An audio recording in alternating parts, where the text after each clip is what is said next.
Hello. We lost Minnie. She's over there. The thunder's starting, so she just sits. I don't know, it's like against this pillow or something. I don't know.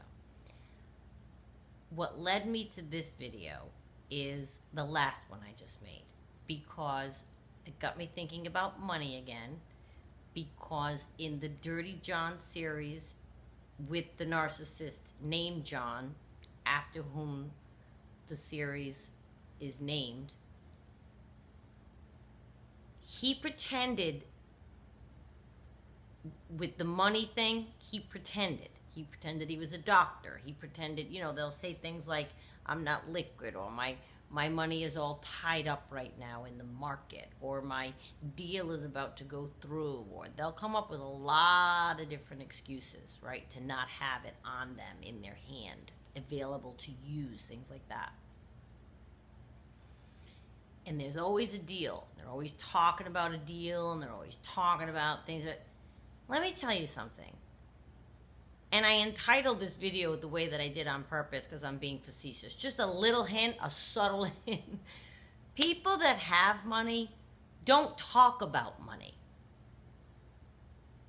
From my experience, I am not saying you can't find a blowhard millionaire who doesn't shut up. Of course you can. Yes, you can. But for the most part, if you're talking about a classier person than a blowhard millionaire, people that have money, they go through life quietly. They're working hard. They maybe they're amassing a huge fortune, but they don't sit around talking about their deals all the time. And no matter who's listening, the narcissist is going to pipe up, and tout themselves up. It doesn't matter who's around. Family of yours, family of theirs. Friends of yours, friends of theirs. Strangers in a bar, anyone who will listen. And when they're doing that because, they have to make sure that especially somebody without money, a narcissist, they want to make sure that that it's coming to them. Do you know what I mean? Like, in other words, pretending to have it would enhance that if they can maybe fill your ear with a story of how something's coming to them, how it's to assure the audience that they have at that time that they too will be the benefactor of a tremendous windfall. Even if my life doesn't look like it right now, I just want you to know I have this iron in the fire and that iron in the fire and this meeting with that one. And there's always a meeting. There's always a meeting. Which is just a bunch of blowhard people sitting around talking about things that never happen. That's what my narcissist meetings were. He would sit around with the same guys over and over again, and they always had a scheme or a deal or some kind of plan, and we're going to do this, and we're going to sell that, and we're going to get this together. Nothing ever materialized, not one time. They're future faking themselves is what they're doing, and everyone around them. Because I think that part of them really does convince themselves that they're going to get one of these things are going to happen. And I'm going to land a big windfall. I'm going to get my lion's share of this earth, of this world, what's coming to me. I'll get it. And if you watch that show with the John, which I guess Dirty John comes from, I think they had a podcast or something even, the mother and daughter. I think I read somewhere. And it was called Dirty John. That's why the series is called Dirty John. And he was always... like, they don't come along and tell you, yeah, no, I'm broke, I'm wiped out, I don't have anything. They don't say that right out loud. They, in fact, discuss a lot of, and that's what made me start to think about this topic, is that my narcissist did that all the time. Maybe yours is the same way. It's always a big story about what's going to happen, and, ooh, I'm going to take care of you. Oh, I'm going to take care of you. You have no idea. He'd go, you have no idea who you're with. Oh, my God. I wasn't with anybody. He wasn't anybody. In his own mind, he was. And that's how he would keep saying it. You have no idea. This is a $7 million deal. This is a $2 million. Guy never made 5 cents the entire time with any of these deals. And he would just throw things out there, throw things out there, throw things out there. Now, in life, if you know people that are successful, think of the most well-mannered people that you know that are successful. They don't sit around talking about their dollars or their money or their deals.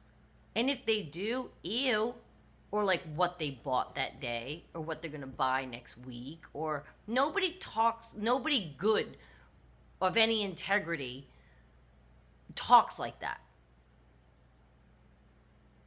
Do you know what I'm saying? They talk about their work, maybe. How are you? Oh, I'm good. Did you just get back? Yeah, I just got back from Aspen. I had to go there for something. It was fun. It was good. I did some business. It's not, oh yeah, you have no idea. It's this big, everything's humongous. Everything's going to be humongous, which is a red flag, right? I know a lot of businessmen and women. They don't sit around talking about their deals with lay people that aren't in on the deal. I don't have people that I know talk about, that would be their work, right? If you're talking about a money deal, it's probably what they're doing in work, whether they're in real estate or investments or whatever. They don't come and then talk about that with, you're at a dinner table of 8 people and they're going to dominate the entire dinner talking about their deals. No, that's what a narcissist does. Because they don't have anything. And they know it, and they don't want you to know it, and they don't want the other people at the dinner table to know it. And they're so malinformed, misinformed, disinformed, uninformed, every way possible, every prefix possible to informed, that they think it's a good idea to boast and brag and say things out loud like this. They actually think that people are going to buy what they're saying. I mean, I often used to look at my narcissist and I would be mortified for him as I saw people's faces kind of like, this guy's off his rocker. And with my family and friends, what I would say to him before he came around, I would say, do me a favor, be charming or whatever, but no stories. No war stories, no business stories, no deals. Don't talk about any of that around my people. Because I even knew they were all BS. I didn't let it bother me. I didn't need him for that, right? Now, if I were a girl who he's a damsel in distress, say, a girl that needs help, and there are girls that are attracted to guys because they have money. It happens all the time. Tale as old as time. Well, the girl that hooks up with that cat thinking he's going to save them is in for a rude awakening. He doesn't have anything. So I didn't care that he didn't have anything.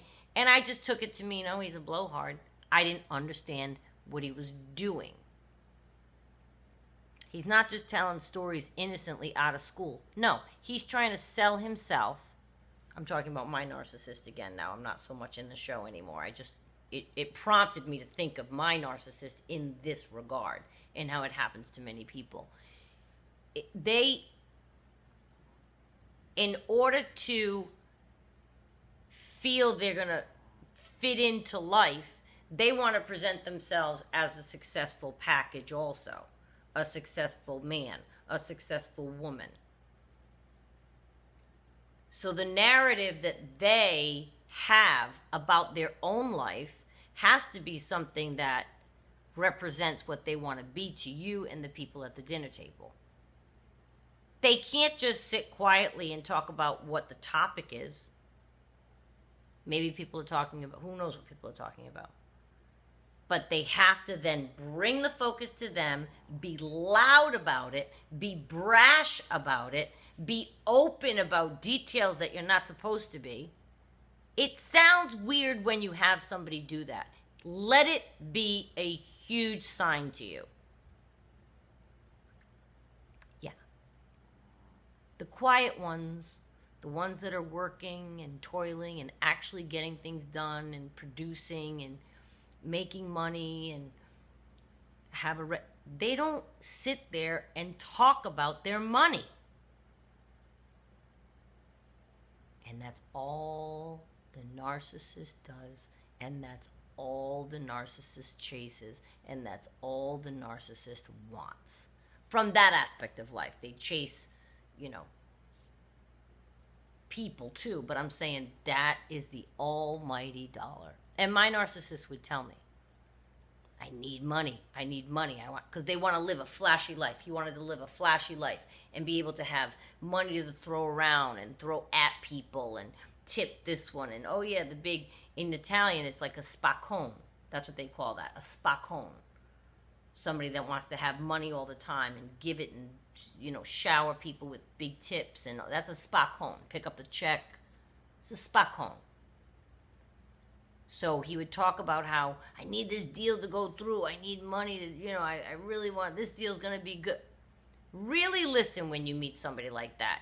It is absolutely, first of all, disgusting behavior. If you're with someone who's acting like that, it's embarrassing. Which is why I would tell mine, don't even bring, no stories. No stories. I basically told them, don't tell any stories from your life. Because they were all BS. I had heard them.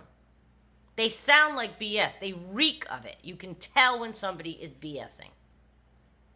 And I just let him entertain me. I didn't care. They didn't bother me. I didn't need money from him. I didn't care if his deals went through or not. I just overlooked those red flags. Those were red flags I overlooked. Now, here's the thing. Just because you may not need money from your narcissist doesn't mean, right? That's what I did. I'm like, well, I don't need anything from him, so what do I care if he's lying? You care because he's lying. That's why you care, right? So I convinced myself, don't worry about it. Renee, you don't need, you're fine. You whatever. That'll settle down. That behavior will settle down. No, it never did. He was like that. He's like, if he called me right now, he'd be on the phone going, deal. Something about a deal. And he would start to get into old conversations on the phone. Yeah, well, I said, you know what? Stop. If you called to tell me I don't want to hear one story about any deal or anything in your life ever again. Because I was on to him by that point. So by that point, I didn't let him talk about it anymore. But I used to brush over that red flag. I did. And I was just like, well, I don't need money from it. Now, a girl, to get back to what I was saying, what if you have a girl who does need money? She needs help. And she's the kind of girl who will take it from her boyfriend. She's the kind of girl who would hint to her boyfriend to help her. Let's not fool ourselves. There are people that do that. There are men and women that both do that. Both. Whether or not you help them is, that's up to you. But I'm saying, if you have a girl now and she's relying on that, how long is it going to take her to figure out that no money ever does come? I hope it wakes her up quick, because she's going to be waiting a long time if she's putting her eggs in that basket. There's no help coming from that man to anybody. I hope he's not out there trying to, pretend to, because that's something they like to do. I'll save you. I'll protect you. I'll take care of you. He doesn't have anything to take care of somebody with. But he had a lot of stories to try to trick me that he had stuff coming to him, or that he had stuff, it's just tied up over here, or it's tied up over there. Nothing's tied up. Nothing's tied up. I said to him once, I said, the only thing that I see that you have in this world that you own is a humidor, and it's broken. He laughed at himself. And he took that truth, and he did swallow that truth. He goes, wow. Wow. And he said, you're right. I said, of course I'm right. You don't live anywhere. You don't own a home. You don't own your car. You don't own anything. You don't own furniture. You're bouncing around from one person's house. The only thing you own is it was like one of those wall humidors. It was a piece of furniture, but that's it. That's all he had. He didn't have bedroom set. He didn't have dining room set. He didn't have anything. 63. So I don't know who you think you're going to try to convince that you have this, that, and the other coming, but I'm telling you, if you're entertaining and you're spending time with somebody and they're acting like that, you need to examine that. And you need to realize that if they're, the more they talk about it, I'm telling you, the less they have. It is an old, old, old notion that people with money don't talk about it. And people without it who want you to think that they have it, if that's a goal for them, for you to think that they have it, they're going to talk about it, and they're the ones that are trying to present that, and it's an affront. They don't have anything. People with money don't discuss money. It's a very true statement.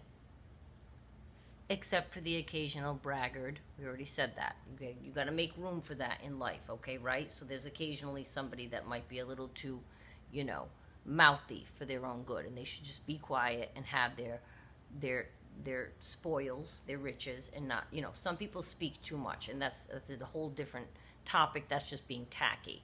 But on the narcissist thing, it is a real thing that they will try anything to convince you that they have money, and they don't. You can tell if somebody really has money or not. You can smell it. And you can tell. Where do they live? How do they live? Not what do they drive. No. Because you can lease, a Mercedes, and then they're driving it up to their rented room in their friend's house. That doesn't show you anything. The kind of car they drive shows you nothing about whether or not somebody's doing well or has money in life. You can lease anything these days. So, or you can even buy like a 20-year-old fancy car. And it looks like you're driving around and nobody knows the year. So it looks like you have money now. Don't ever be fooled. Don't ever listen to when somebody's going on and on about that, and keep your ears and eyes open and make sure that you challenge if you have to. Oh, really? When is that happening? I watched a couple of people challenge my narcissist. It was funny. Oh, really? Mm-hmm. And do you have the contract? You mean like the government signed a contract for that? You're doing it? Well, and he couldn't answer. And I watched somebody challenge him like in a conversation, and he all over the place. He reeked of being a BSer to the person that was challenging him. He thinks he probably answered the questions fine. I'm watching him and I'm going, oh my God. It's embarrassing. It was embarrassing. But I don't take on somebody else's behavior as my own. So I quickly wasn't embarrassed. He's not my husband. He's not, you know what I mean? It's not my business that he's acting like a fool. And don't make it yours. Don't take it on as yours. Don't take that behavior on as yours. Don't own it with them. Let them sit alone on an island with that behavior. Because it's disgusting when somebody acts like that. That's all I want to say.